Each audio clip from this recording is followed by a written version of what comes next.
नमस्कार। मैं वीके शास्त्री अपने चैनल के माध्यम से आप सभी दर्शकों का बहुत बहुत स्वागत करता हूं।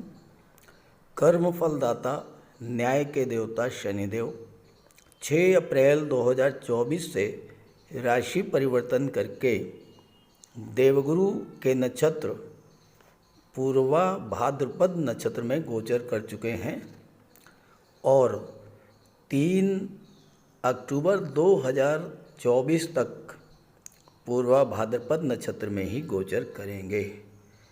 पूरे 181 दिन तक शनि का गोचर पूर्वा भाद्रपद नक्षत्र में रहेगा। अभी तक शनि का गोचर राहु के नक्षत्र शतभिषा में था। ज्योतिष शास्त्र का सिद्धांत है कि कोई भी ग्रह अपने नक्षत्र के माध्यम से अपना फल प्रदान करता है। तो अभी तक शनि राहु के नक्षत्र शतभिषा में थे, तो राहु के माध्यम से अपना फल दे रहे थे। अब शनि भी पाप ग्रह और राहु भी पाप ग्रह, राहु तो सर्वाधिक पाप ग्रह माने जाते हैं। तो एक पाप ग्रह दूसरे पाप ग्रह के माध्यम से जब अपना फल देगा तो पाप प्रभाव ही बढ़ेगा, यानी कष्टों में वृद्धि होगी। और यही वजह है कि शनिदेव 17 जनवरी 2023 से लगातार कष्ट ही दे रहे थे। शनि के कुंभ राशि में गोचर के दौरान ये पहला मौका है जब शनि आपको शुभ फल देने की स्थिति में आ गए हैं, क्योंकि पूर्वा भाद्रपद गुरु का नक्षत्र है, अत्यंत शुभ फल देने के लिए जाना जाता है।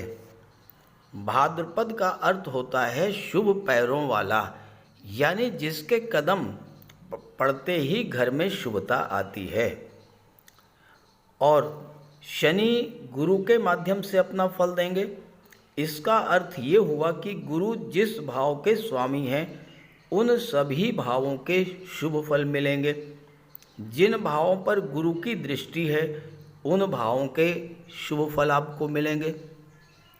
पूर्वा भाद्रपद नक्षत्र परिवर्तन का नक्षत्र है और अत्यंत ऊर्जावान नक्षत्र है, जो आपके जीवन में बहुत बड़ा बदलाव लेकर के आएगा। तो शनिदेव 6 महीने के लिए पाप प्रभाव से मुक्त होकर गोचर करेंगे और यही वजह है कि मैंने थंबनेल में लिखा है 6 माह तक शनि देंगे वरदान। तो शनि के नक्षत्र परिवर्तन का मकर राशि के जातकों के जीवन पर क्या प्रभाव पड़ेगा, इसी के विश्लेषण करेंगे इस वीडियो में। ये विश्लेषण आपकी चंद्र राशि के आधार पर किया जा रहा है, यानी जहां चंद्रमा आपकी जन्म कुंडली में जिस राशि में गोचर कर रहे हैं वही आपकी चंद्र राशि होगी। आपकी जन्म कुंडली में जिस भाव में चंद्रमा का गोचर है, अगर वहाँ पर 10 का अंक लिखा है तो आपकी मकर राशि होगी। तो ये है मकर राशि के जातकों की कुंडली। आपके राशि के स्वामी हैं शनिदेव, और शनिदेव 6 अप्रैल से नक्षत्र परिवर्तन करके गुरु के नक्षत्र में गोचर कर रहे हैं। आपकी कुंडली के धन भाव में देवगुरु का गोचर 1 मई को पंचम भाव में होगा और 1 मई के बाद अगले 13 महीने तक गुरु पंचम में ही रहेंगे, इसलिए मैंने पंचम भाव में ही गुरु को दर्शाया है। 30 अप्रैल तक गुरु चतुर्थ भाव में रहेंगे। आपके जीवन में शनि की 7.5 का अंतिम चरण गतिमान है। 7.5 के अंतिम चरण में शनिदेव आपको पिछले संघर्षों प्रयासों का प्रतिफल देने के लिए जाने जाते हैं। अंतिम चरण में शनिदेव आपके धन भाव में आए ही इसलिए हैं कि आपकी आर्थिक समस्या दूर हो, परिवार में सुख शांति प्रेम सौहार्द बढ़े, आपको परेशानियों कष्टों से राहत मिले। लेकिन ऐसा कुछ भी नहीं हो पाया अभी तक, क्योंकि तीसरे चरण के इन 15 महीनों में शनिदेव का गोचर राहु के नक्षत्र शतभिषा में रहा। शुरुआत होते ही 14 मार्च को शनिदेव राहु के नक्षत्र शतभिषा में आ गए और इसके बाद मंगल के नक्षत्र में चले गए, फिर शतभिषा में आ गए। तो राहु और मंगल के नक्षत्र में शनिदेव आपको लगातार कष्ट ही देते रहे, लेकिन ये पहला मौका है जब शनिदेव एक अत्यंत शुभ ग्रह देवगुरु के नक्षत्र में आए हैं और आपको अत्यंत शुभ फल प्रदान करेंगे। मकर राशि के जातकों के जीवन में साढ़े साती की शुरुआत 2017 में हुई थी और उस समय शनि का गोचर कुंडली के 12वें भाव में था। इस बात में कोई संदेह नहीं है कि मकर राशि के जातकों ने पिछले 6.5 वर्षों में बहुत अधिक कष्ट उठाया होगा। खास करके वो जातक जिनकी जन्म कुंडली में शनि खराब थे, अंश बल से कमज़ोर थे, शत्रु राशि में थे, पाप ग्रहों के प्रभाव में थे या नीच के थे, उनके कष्टों की तो कोई सीमा ही नहीं रही होगी। उन्हें तो साढ़े साती ने बिल्कुल बर्बाद ही करके छोड़ा होगा, पूरी तरह से तोड़ दिया होगा। साढ़े साती के प्रथम चरण के दौरान आपकी अर्थव्यवस्था पूरी तरह ध्वस्त हो गई होगी, क्योंकि खर्च के भाव में थे 12वें भाव में। फालतू के खर्चे इतना अधिक बढ़ गए होंगे कि आप कर्ज लेने को बाध्य हो गए होंगे। धीरे धीरे हालात इतने ख़राब हुए होंगे कि कर्ज उतरना तो दूर की बात है, आप और अधिक कर्ज के दलदल में फंसते चले गए होंगे। स्वास्थ्य भी खराब रहा, धन को लेकर मानसिक तनाव बना, कार्यों में भी देरी हुई या कार्य आपके अधूरे रह गए। भाइयों से, मित्रों से, परिवारीजनों से, रिश्तेदारों से आपको कोई सहयोग नहीं मिला। हो सकता है कि कोर्ट कचहरी या अस्पताल के चक्कर भी लगाने पड़े हों। तो इन सब वजह से आप इतना अधिक परेशान हो गए होंगे कि लगातार चिंता, तनाव और डिप्रेशन की स्थिति में रहे होंगे और आपकी रातों की नींद भी उड़ गई होगी। कमेंट करके बताइएगा, क्या ऐसा ही हुआ है? साढ़े साती के दूसरे चरण में शनिदेव आपके लग्न में गोचर कर रहे थे और दृष्टि सप्तम भाव पर पड़ रही थी। दूसरे चरण में आपके व्यापार, व्यवसाय, कारोबार और नौकरी की दृष्टि से बहुत खराब रहा होगा। कैरियर और बिजनेस में लगातार अप डाउन्स देखने को मिला होगा। कुछ लोगों के साथ ऐसा भी हुआ होगा कि लगी लगाई नौकरी छूट गई हो और फिर दूसरी नौकरी ना मिली हो। खास करके उन जातकों के लिए जिनके जीवन में केतु की महादशा या अंतर्दशा गतिमान थी। साढ़े साती के दुष्प्रभाव के कारण बिजनेस में घाटा, व्यापार में धोखाधड़ी, चीटिंग, पैसा डूब जाना, बिजनेस पार्टनर के द्वारा धोखा दिया जाना, छल कपट, फरेब के द्वारा आपको नुकसान पहुंचाया जाना, इस तरह की चीज़ें खास करके उन जातकों के जीवन में विशेष तौर से घटित हुई होंगी जिनके जीवन में राहु की महादशा या अंतर्दशा गतिमान थी। अगर ऐसा हुआ हो तो कमेंट ज़रूर कीजिएगा। आपकी सोशल इमेज तो ख़राब हुई ही होगी। हो सकता है कि आप किसी एडिक्शन, बुरी लत, खराब संगति के शिकार भी हुए हों। और चूँकि लग्न भाव में थे, लग्न भाव आपका व्यक्तित्व होता है, तो दूसरे चरण में शरीर में आलस्य, थकान, काम में मन न लगना, काम को कल पर टालते जाने की प्रवृत्ति का बढ़ते जाना और काम करने की इच्छा होने पर भी काम का ना मिलना, कष्टकारी यात्राएं, भाई बहनों से संबंध खराब हो जाना, अपने सगों का आपसे दूर होते जाना, बात बात पर क्रोध आना, मानसिक अशांति बढ़ जाना, दाम्पत्य जीवन में भी कटुता, ये सब समस्याएं आपके साथ आई होंगी। साढ़े साथी के तीसरे चरण में 17 जनवरी 2023 को शनिदेव धन के भाव में आ गए। तीसरे चरण में ये आशा बंधी कि अब हालात में कुछ सुधार होगा, लेकिन जैसा सोचा था वैसा नहीं हो पाया। हालांकि पिछले 5 वर्षों से लगातार कष्ट झेलने के कारण शनि ने आपको तपा करके खरा सोना तो बना दिया होगा।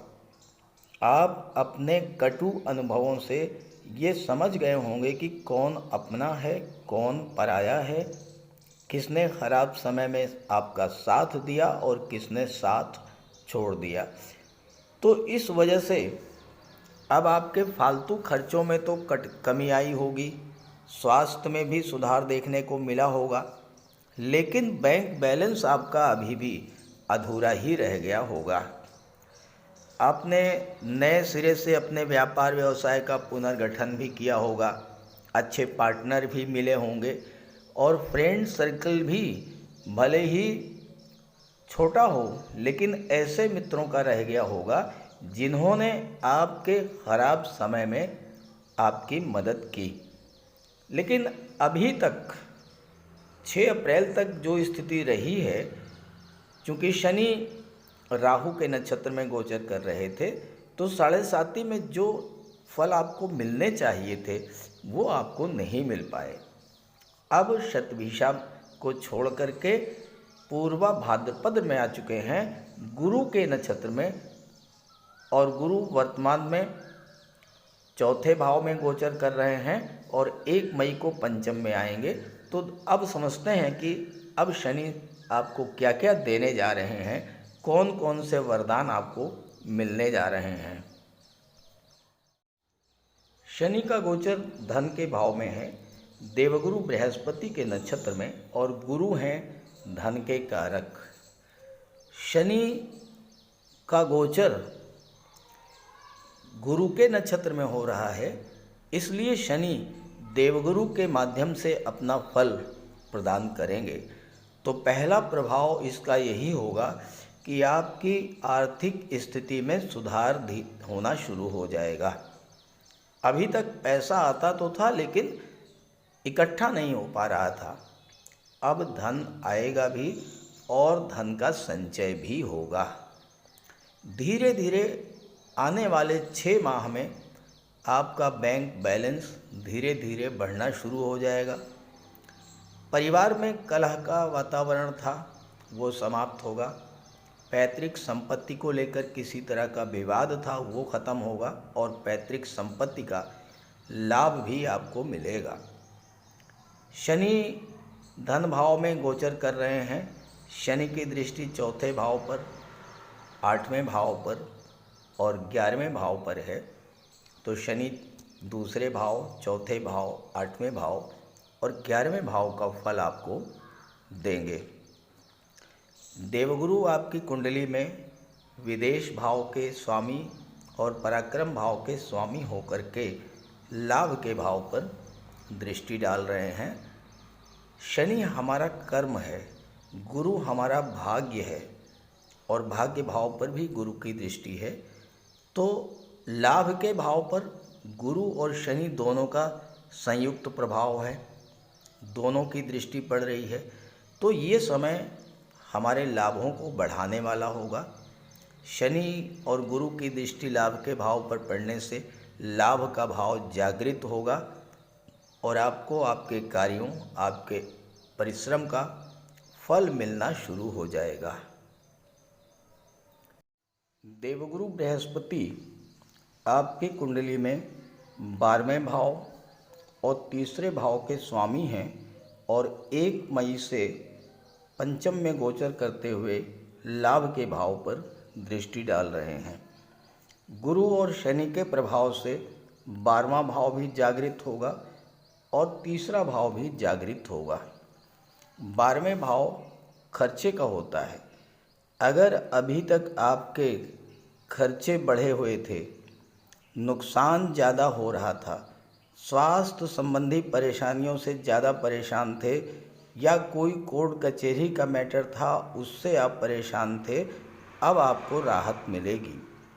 आपके खर्चों में कमी आएगी, धन का संचय शुरू होगा, आपको जो नुकसान हो रहा था वो समाप्त होगा और अब आपको लाभ मिलना शुरू होगा। स्वास्थ्य में भी सुधार आएगा, कोर्ट कचहरी से भी आपको राहत मिलेगी। देवगुरु साक्षात भगवान विष्णु के अवतार भगवान विष्णु के प्रतीक हैं, और अगर आपको ये लग रहा था कि आप पर ईश्वर की कृपा नहीं है, तो आप पर ईश्वरी कृपा की बरसात भी होगी। 12वां भाव विदेश का होता है। विदेश संबंधी आपके कार्य जो अधूरे रह गए थे, वह कार्य अब आपके पूरे होंगे। 12वें भाव के स्वामी होकर के लाभ के भाव पर दृष्टि डाल रहे हैं, तो जो लोग किसी भी तरह से विदेश से जुड़े हुए हैं उनको लाभ की प्राप्ति होगी। 12वां भाव परिवर्तन का होता है, और पूर्वा भाद्रपद नक्षत्र जो है ये परिवर्तन का नक्षत्र है। तो अगर आप अपने कार्य क्षेत्र में बदलाव करना चाहते हैं तो उसके लिए भी समय अनुकूल है। विदेशों से जुड़ कर के आप कोई कार्य कर रहे हैं, एक्सपोर्ट इंपोर्ट का कार्य कर रहे हैं, तो उसमें भी लाभ मिलेगा। और शनि की दृष्टि चौथे भाव पर है जो कि भूमि भवन प्रॉपर्टी का होता है। तो अगर आप विदेश में कोई प्रॉपर्टी खरीदना चाहते थे तो उसमें भी आपको सफलता मिलेगी। गुरु तीसरे भाव के भी स्वामी हैं, और जब तीसरा भाव जागृत होगा, तीसरा भाव पराक्रम पुरुषार्थ का होता है, जीवन में आने वाले चैलेंजेस का होता है। तो इस समय आप अपने जीवन में आ रही किसी भी चैलेंज को, चाहे वो कैरियर में हो, शिक्षा के क्षेत्र में हो, भूमि भवन प्रॉपर्टी को लेकर हो, व्यापार व्यवसाय को लेकर, या दाम्पत्य जीवन में कोई चैलेंज हो, हर चैलेंज को आपके अंदर झेलने की क्षमता आएगी और हर चैलेंज से आप निपटेंगे और अपने पराक्रम पुरुषार्थ के बल पर उस चैलेंज को पूरा भी करेंगे और सफलता अर्जित करेंगे।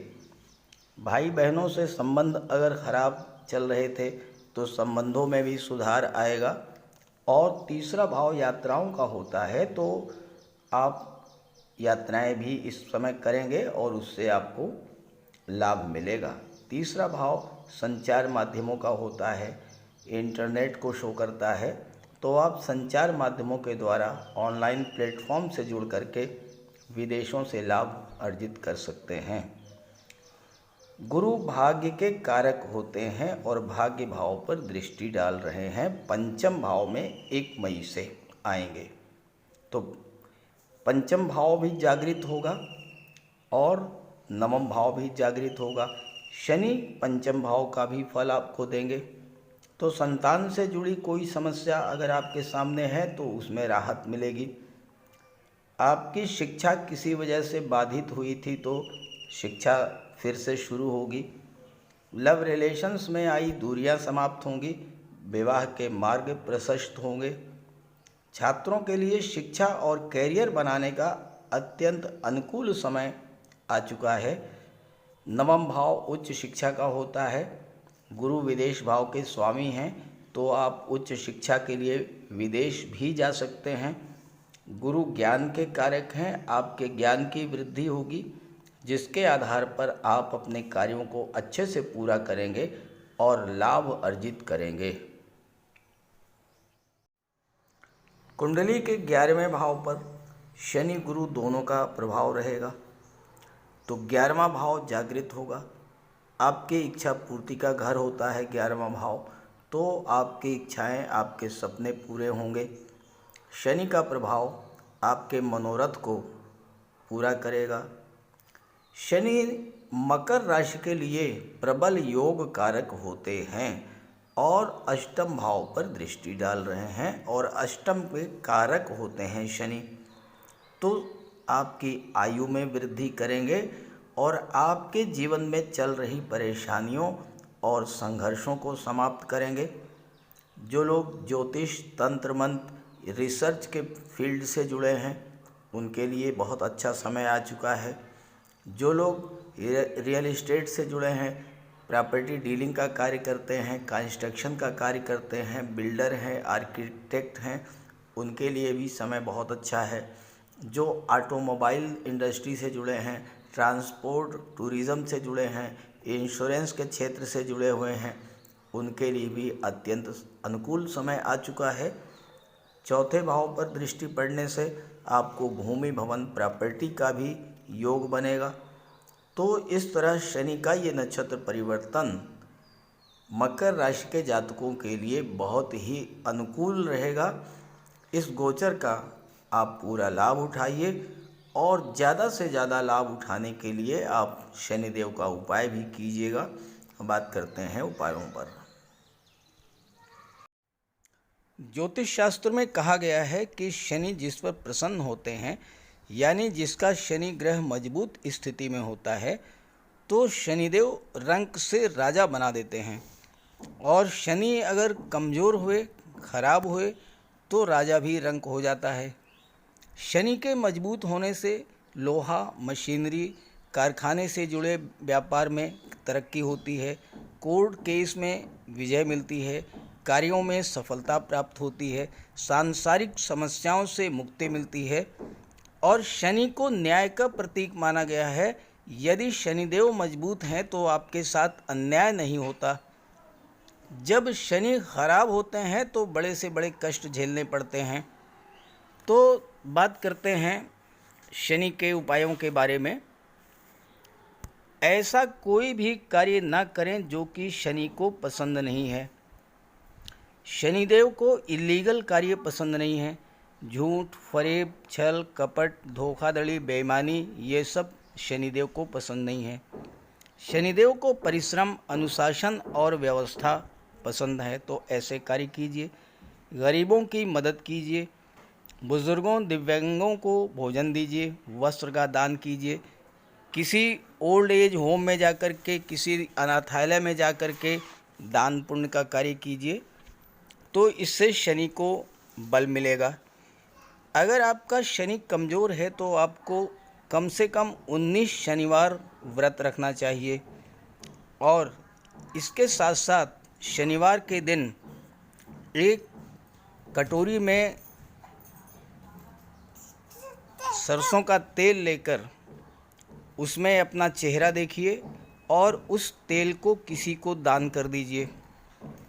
इसके अलावा शनिवार के दिन एक पात्र में जल, दूध, चीनी, काला तिल और गंगा जल ये रख लीजिए। इसके बाद पश्चिम दिशा की ओर मुँह करके पीपल के वृक्ष को अर्पित कर दें। इससे भी शनि को बल मिलता है। शनिवार के दिन उड़द से बनी पंजीरी, पकौड़ी, चीला, बड़ा ये सब खाना चाहिए। सरसों के तेल में बने भोज्य पदार्थ ग्रहण करना चाहिए। इससे शनि ग्रह को ताकत मिलती है। केले का भी आप सेवन कर सकते हैं। और शनिवार के दिन कंबल, जूता, चप्पल, लोहा, काले कपड़े और नारियल जटा वाला ये भी आप दान कर सकते हैं। सरसों का तेल का दान कर सकते हैं। और अगर शनि कमज़ोर है तो आपको नीलम धारण करना चाहिए, लेकिन इसके लिए किसी आप योग्य ज्योतिषी की मदद ले लें। तो ये सब उपाय आप करेंगे तो आपको बहुत बड़ा लाभ मिलेगा। नमस्कार।